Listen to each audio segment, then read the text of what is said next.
სტიქია კახეთში ძლიერი სიტყვა ახმეტის მუნიციპალიტეტში დაახლოებით 20 წუთს გაგრძელდა ადგილობრივების ინფორმაციით დასეტყვილია არაერთი სოფელი. სიტყვასთან ერთად ძლიერმა ქარმა ძირითადად ვენახები დააზიანა. უამინდობამ პრობლემები შექმნა თელავის მუნიციპალიტეტის სოფლებშიც. თბილისი-ბათუმი ბილეთის ფასი 418 ლარიდან 25 ივნისიდან ჯორჯიანი არვეისი დედაქალაქიდან ბათუმის მიმართულებით ფრენებს იწყებს.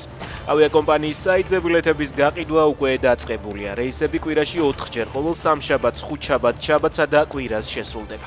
ფრენის ხანგრძლივობა 45 წუთი იქნება.